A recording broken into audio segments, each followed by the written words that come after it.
Hey everybody, it is January 1st, 2021. Goodbye 2020, you can go to hell and kiss my ass. Good riddance. 2020 was the worst year of my life. Not just because of the COVID, I had my shoulder reconstruction, the whole shutdowns, everything. The only good thing to come out of 2020 was we finally settled my mom's case, and I got to take my dad with me on a few photo shoots or a few video shoots, and it was a lot of fun. It's been a while since I've actually done a video. You saw the videos that I posted the last few days. I actually published all those, or I should say I actually edited all those and put them up to publish schedule today, because I shot the videos, and when I was getting ready to edit them and everything, I was still pretty, I wouldn't say sick, but I was really, really weak when I did those other videos. I could barely talk. I'd talk for a few minutes and I'd have to stop and rest, and for every 5 minutes I talked, I'd have to rest for 20 or 30 minutes. My oxygen back then, I was on 5 liters per hour. I'm on 2.5 or 3 now, sometimes 4 at night. But anyway, when I did those videos, before I had a chance to edit them, my computer messed up, and I had to put it in the shop. It messed up just before Christmas, and so everything was closed. And but I managed to get in the shop and out the next day. No big deal. So between not feeling well and not having any strength or energy and computer issues, it's been a while between then. I think I shot the last one about 3 or 4 days after I came home. As you can tell, my voice is still screwed up. It's a little bit better, people say. I still think I sound like Mickey Mouse. When I got home, I weighed 147 pounds. When I went in to the hospital, I weighed 192. And that's 190, 195 is about what I weighed generally for the last few years. And boy, I had no energy at all. And there were times in the hospital when I was so weak that I couldn't sit up on the edge of my bed without assistance. One of the big milestones for me was standing up without assistance for 15 seconds. It was terrible. It was awful. It was horrible. It was the worst experience of my life. I was in the hospital for 26 days, and it wiped me out. It wiped me out emotionally. It wiped me out physically. It wiped me out in every conceivable way you could think of. Like I said, I was down to 147. Today I weighed this morning, I was 174. So I'm going the right way. It's going to take a while. Won't take a while to gain the weight back, but it'll take a while to get it distributed where it needs to go. My physical therapist, I had a physical therapist came to the house twice a week, and he said that he'd never seen anybody, since he's been doing this, progress so fast after being so ill for so long. Excuse me. My physical strength, while I'm still really, really weak compared to before I got sick, I'm so much healthier than I was when I got home. I feel a lot better than I sound. I went and got a haircut. I groove myself now, shave and keep my beard trimmed and brush my teeth. I'm able to take care of myself now. And when I first got home, I wasn't. Brushing my teeth was an absolute chore. I had no strength no energy, and that's come a long way. The physical therapy, we also worked on my balance, do a lot of balance exercises. That's all come back pretty good. I'm driving now, go out and run errands. I generally have Jennifer or Chrissy with me, but a couple of times I've gone out by myself and taken care of some business since Jennifer went back to work the beginning of this week. And I still get breathless. I still get winded pretty easily. I'm taking walks. My pulmonologist said my lungs, according to all the reports, I also have a nurse that comes out twice a week, checks all my vitals. My lungs are clear. I don't recall in the other videos if I talked about having both types of pneumonia, because I didn't even realize that until my daughter and my wife were talking the other day when I was in there too. But when I went in, I had viral pneumonia, double viral pneumonia. They got that under control pretty quickly, so I'm told. And they took me off the big thing that's in my videos, the oxygen. They took that off and put one of these on me and said, "Oh, you're doing pretty good." And a couple of days later, without explanation, they came in, took this off, and put that big one on again. And what happened is I contracted double bacterial pneumonia. And both times it almost got me. I was getting really close both times to, at the very least, going onto a ventilator. And it's my understanding that most people who go on the ventilators end up not surviving. So I'm glad I didn't have to go on ventilator. And I'm certainly glad that I'm not dead. Since I've been home, said I've been doing the physical therapy, the pulmonologist. I've only seen him on the phone, but he said the reports look good, the numbers look good, wants me to do some blood work, and he has me taking a walk every day. So each evening, Chrissy and I take a walk.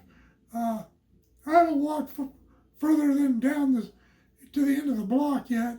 I probably walked about 1/8 of a mile yesterday, and I was pretty winded when I got back. It took me a little while to recover. But usually, my blood oxygen will return from the low 80s or high 70s back to 98 or 99 within, after I do my exercises for my physical therapy. Takes about 3 minutes to recover from that. It took about 3 minutes to recover from that walk.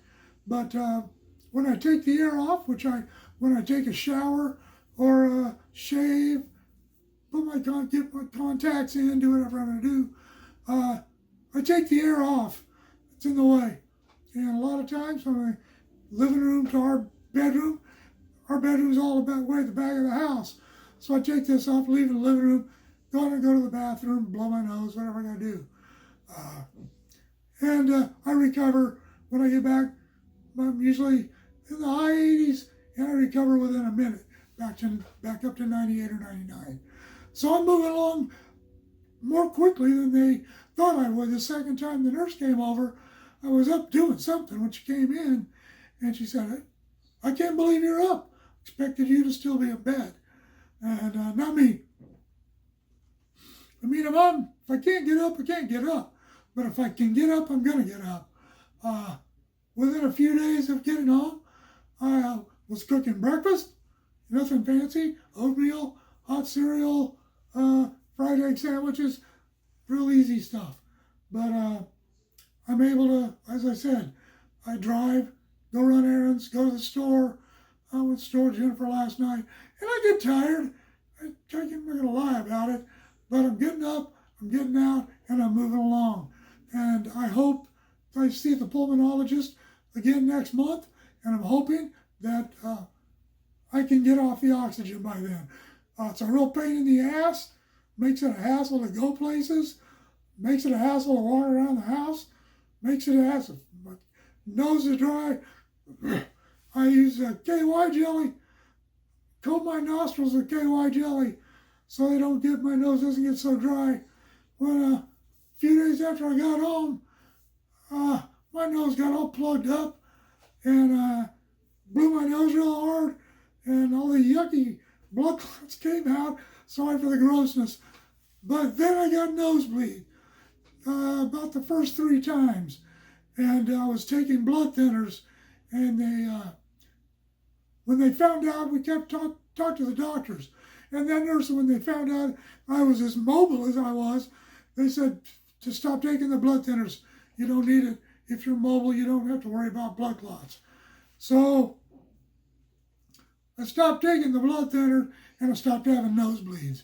However, my nose still bleeds because this dries it out so bad. But it's not, it's just bleeds because it gets so dry and scabbed inside and stuff. So that's why I coat it with KY jelly. I've been doing that for a couple of weeks now and it really helps, so I'm more comfortable. My emotional state is terrible. I have trouble sleeping. I don't have trouble falling asleep. I have trouble staying asleep. And then I have trouble going back to sleep. My anxiety level is up here most evenings. Right now I feel fine. I'm busy. I'm doing something. I'm distracted. I'm thinking about it. Talking about it doesn't bother me.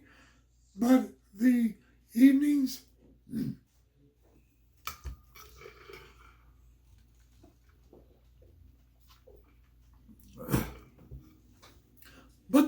are difficult. I haven't had a full-blown panic attack in some time. I don't think I've had one since I got home. My memory of the first week or so of being home is pretty spotty. I don't remember a lot, just like I don't remember a lot from the hospital. In the course of conversations with my family, I'm finding out things that happened in the hospital of which I was unaware, that I had no memory of. And every once in a while, something will come back to me and I'll ask Jennifer about it. She'll say, yeah, that happened. And my time frames are messed up. I can't remember what happened. I don't remember exactly when I shot the videos from when I was in the hospital. Had to have been prior to the, I guess I've been in there a couple of weeks because I have the big thing on.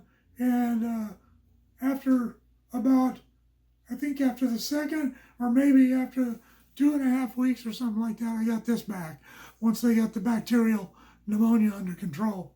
But anyway, my memory's messed up, but I have a real hard time seeing certain things on television, things that have to do with hospitals or people being trapped, anything like that, people being sick.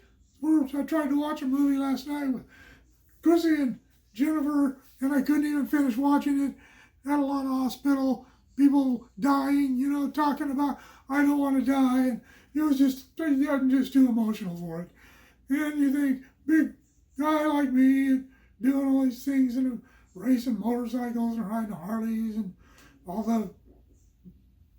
the puffed out chest that I spent my life being, wouldn't have these emotional problems, but I do.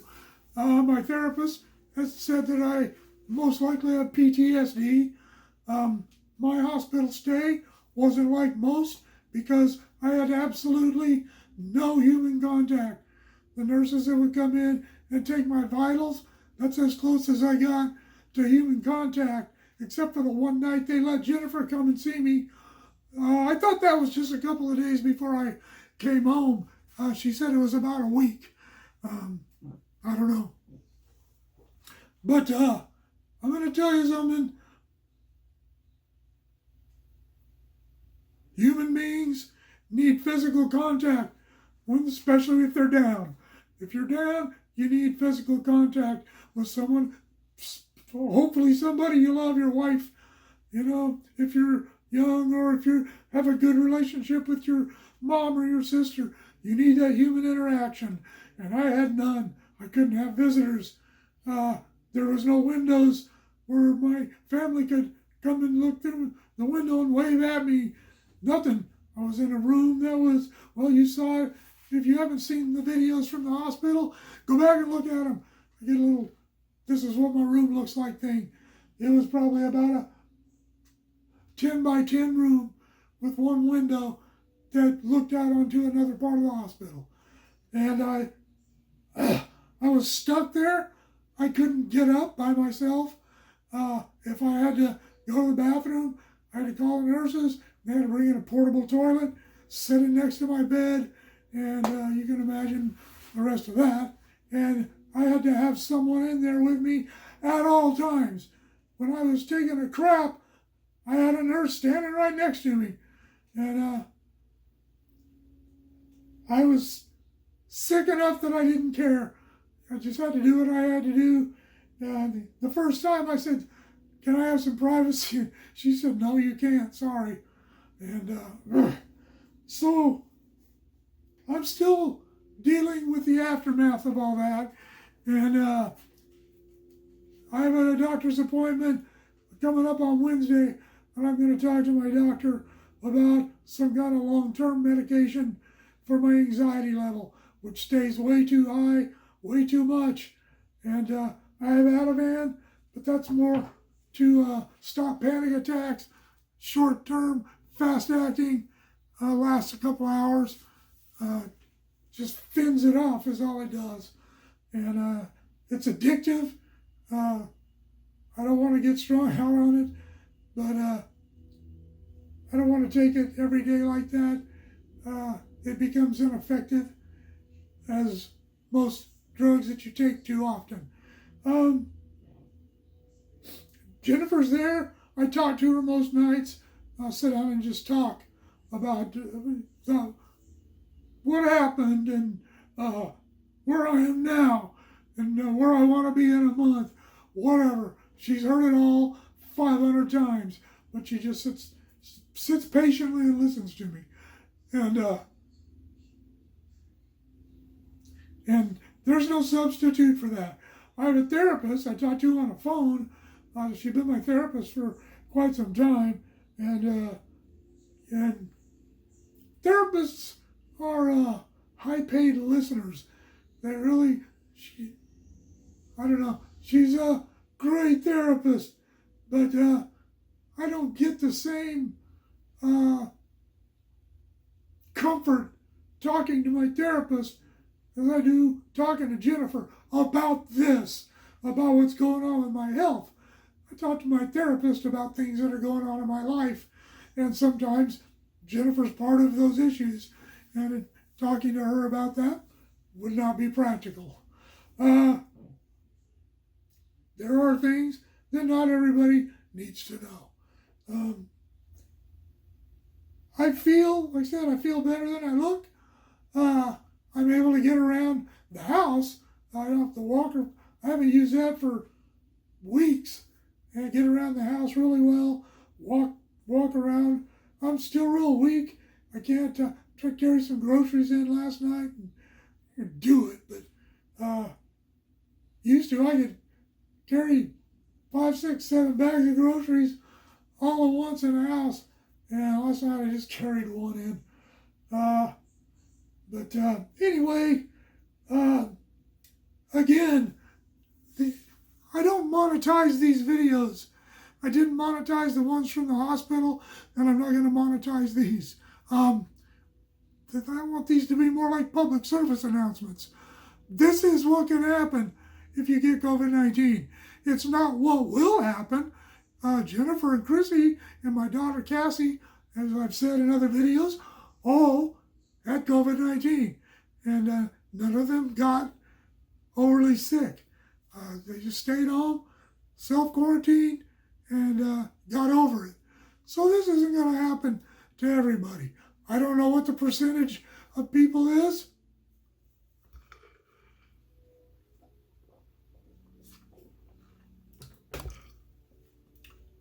I don't know what the percentage is of people who do get as sick as I did, and it's probably not very high. The hospitalizations is a higher number than the deaths, so more people are hospitalized, but still, I don't know if they get as sick as I got. Some get sicker, the ones that have to go on ventilators. But as I said, it's my understanding most of those people don't survive. So, I don't know. It doesn't really matter. Be careful. Everybody knows how I felt about the lockdowns. I wasn't around people very much. I was by myself out shooting videos when I was out generally. I wore a mask when I had to.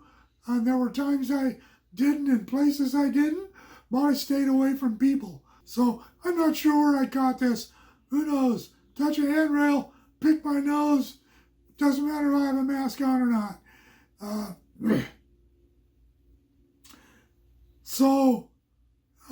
I don't think the lockdowns have worked. California is a great example. We have over 2 million cases of COVID-19, and I don't know how the deaths are still under 0.5%. I just want everybody to know that this isn't just like some flu bug. If you get this, it can do this to you. It has changed my life drastically and dramatically. I believe that the further away I get from it, the better I'll be emotionally. I'm 60 years old, 61, but I'm one of those people who fortunately aged really well. And I was in really good shape. See my videos? Now, if I wasn't fat, I wasn't overweight, I don't smoke, I don't drink, I don't do drugs, I have no vices, and it still did this to me. So, take precautions. I believe we need to go out and live. I believe we need to open the state back up and get our economies running again before it's too late, if it's not already too late. And let this run its course. I've said from the beginning, I'm a fatalist. If I was destined to catch this disease, I was destined to catch it. I damn sure didn't think I would get this sick, but I did, and I survived. So, take reasonable precautions. You want to be a rebel? Be a rebel. This isn't about politics. This isn't about how you feel about masks. It's just about COVID-19. I don't have much else to say right now. I'll keep making videos as my condition improves and let everybody know how I'm doing. Everyone take care, be safe, and have a happy new year. See you later.